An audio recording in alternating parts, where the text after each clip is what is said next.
Hello friends, welcome back to our channel. ರಾಜಕೀಯದಲ್ಲಿ ಒಂಥರ interesting high drama ನಡೀತಿದೆ. ಹೊರಗಡೆ ನೋಡಿದ್ರೆ ಬಿಜೆಪಿ ಜೆಡಿಎಸ್ ಇಬ್ರು ದೋಸ್ತಿಗಳು, ಆದ್ರೆ ಒಳಗಡೆ ಮಾತ್ರ ಒಂಥರ ತಣ್ಣನೆಯ ಕ್ರೆಡಿಟ್ ವಾರ್ ಶುರುವಾಗಿದೆ. ಹೌದು ವೀಕ್ಷಕರೇ, ಈ ಬಿಡದಿ ಟೌನ್ಶಿಪ್ ಜಟಾಪಟಿ ಇದೆಯಲ್ಲ, ಅದು ಈಗ ದೋಸ್ತಿಗಳ ಮಧ್ಯೆ ದೊಡ್ಡ ರಗಳೆಗೆ ಕಾರಣವಾಗಿದೆ. ಬಿಜೆಪಿ ಒಂದು ಕಡೆ ಪಾದಯಾತ್ರೆ ಮಾಡ್ತೀವಿ ಅಂದ್ರೆ ಜೆಡಿಎಸ್ ನವರು ನಾವು ನಿಮಗಿಂತ ಮುಂಚೆನೆ ಪ್ಲಾನ್ ಮಾಡಿದ್ವಿ, ನಾವೇ ಸಪರೇಟ್ ಆಗಿ ಪಾದಯಾತ್ರೆ ಮಾಡ್ತೀವಿ ಅಂತ ಡೇಟ್ಸ್ ಕೂಡ ಅನೌನ್ಸ್ ಮಾಡಿಬಿಟ್ಟಿದ್ದಾರೆ. ಜೊತೆಗೆ ಈ ವಯಸ್ಸಲ್ಲೂ ಎಚ್ ಡಿ ದೇವೇಗೌಡರು ಕೂಡ ಆ ಕಡೆ ಕೇಳಿದಿದ್ದಾರೆ. ಹಾಗಾದ್ರೆ ಏನಿದು ದೋಸ್ತಿಗಳ ಒಳಗಿನ ಗುದ್ದಾಟ? ಜೆಡಿಎಸ್ ನ ಈ ಸಪರೇಟ್ ಪ್ಲಾನ್ ಏನೋ, ಆ ಕುರಿತ ಕಂಪ್ಲೀಟ್ ಡೀಟೇಲ್ಸ್ ಅನ್ನ ಕೊಡ್ತೇವೆ. ಆದ್ರೆ ಅದಕ್ಕಿಂತ ಮೊದಲು ನೀವಿನ್ನು ನಮ್ಮ ಚಾನಲ್ ಅನ್ನ ಸಬ್ಸ್ಕ್ರೈಬ್ ಮಾಡ್ಕೊಂಡಿಲ್ಲ ಅಂದ್ರೆ ಈ ಕೂಡಲೇ ವಿಡಿಯೋ ಕೆಳಗಿರೋ ಸಬ್ಸ್ಕ್ರೈಬ್ ಬಟನ್ ಅನ್ನ ಪ್ರೆಸ್ ಮಾಡಿ ನಮ್ಮ ಚಾನಲ್ಗೆ ಸಬ್ಸ್ಕ್ರೈಬ್ ಆಗಿ.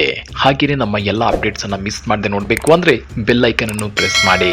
ಇನ್ನ ಮ್ಯಾಟ್ರಿಗೆ ಬರೋದಾದ್ರೆ, ಸರ್ಕಾರ ಜಾರಿಗೆ ತರಲು ಹೊರಟಿರುವ ಬಿಡದಿ ಟೌನ್ಶಿಪ್ ಯೋಜನೆಯ ವಿರುದ್ಧ ರೈತರು, ಸ್ಥಳೀಯರು ಫುಲ್ ಗರಂ ಆಗಿದ್ದಾರೆ.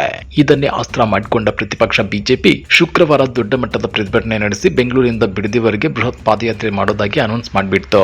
ಅದ್ಯಾವಾಗ ಬಿಜೆಪಿ ಈ ಮೈಲೇಜ್ ತಗೊಳ್ತಿದೆ ಅಂತ ಗೊತ್ತಾಯ್ತು, ನಮ್ಮ ಜೆಡಿಎಸ್ ಸುಮ್ನೆ ಇರುತ್ತಾ?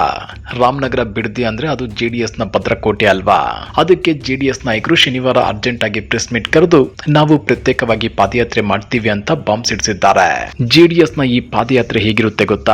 ಜುಲೈ 30ರಿಂದ ಆಗಸ್ಟ್ 1ರವರೆಗೆ ಅಂದ್ರೆ 3 ದಿನಗಳ ಕಾಲ ಸುಮಾರು 38 ಕಿಲೋಮೀಟರ್ ದೂರದ ಬೃಹತ್ ಪಾದಯಾತ್ರೆ ಇದು. ಜುಲೈ 30ಕ್ಕೆ ಬೈರಮಂಗಲದಿಂದ ಈ ಪಾದಯಾತ್ರೆ ಸ್ಟಾರ್ಟ್ ಆಗುತ್ತೆ. ವಿಶೇಷ ಏನಪ್ಪಾ ಅಂದ್ರೆ ಈ ಪಾದಯಾತ್ರೆಯ ಲೀಡರ್ಶಿಪ್ ತಗೊಂಡಿರೋದು ಯುವ ನಾಯಕ ನಿಖಿಲ್ ಕುಮಾರಸ್ವಾಮಿ. ಇದಕ್ಕೆ ಚಾಲನೆ ಕೊಡೋದು ನಮ್ಮ ಕೇಂದ್ರ ಸಚಿವ ಎಚ್ ಡಿ ಕುಮಾರಸ್ವಾಮಿ ಅವರು. ಇನ್ನ ಸೆಕೆಂಡ್ ಡೇ ಅಂದ್ರೆ ಜುಲೈ 31ರಂದು ಮಾಜಿ ಪ್ರಧಾನಿ ಜೆಡಿಎಸ್ ನ ಭೀಷ್ಮ ಎಚ್ ಡಿ ದೇವೇಗೌಡರು ಕೂಡ ಪಾದಯಾತ್ರೆಯಲ್ಲಿ ಭಾಗಿಯಾಗ್ತಿದ್ದಾರೆ. ಇನ್ನ ಕೊನೆಯ ದಿನ ಆಗಸ್ಟ್ 1ರಂದು ಬೆಂಗಳೂರಿನ ಫ್ರೀಡಂ ಪಾರ್ಕ್ ನಲ್ಲಿ ಈ ಪಾದಯಾತ್ರೆ ಮುಕ್ತಾಯಗೊಳ್ಳಲಿದ್ದು, ಅಲ್ಲಿ ದೊಡ್ಡ ಮಟ್ಟದ ಬೃಹತ್ ಸಮಾವೇಶ ನಡೆಸಿ ಸರ್ಕಾರಕ್ಕೆ ಬಿಸಿ ಮುಟ್ಟಿಸೋಕೆ ಜೆಡಿಎಸ್ ಪ್ಲಾನ್ ಮಾಡಿದೆ. ಆದ್ರೆ ಅಸಲಿ ಟ್ವಿಸ್ಟ್ ಇರೋದೇ ಇಲ್ಲಿ ನೋಡಿ. ಯಾಕಂದ್ರೆ ದೋಸ್ತಿಗಳ ಮಧ್ಯೆ ಕ್ರೆಡಿಟ್ ವಾರ್ ಶುರುವಾಗಿದೆ.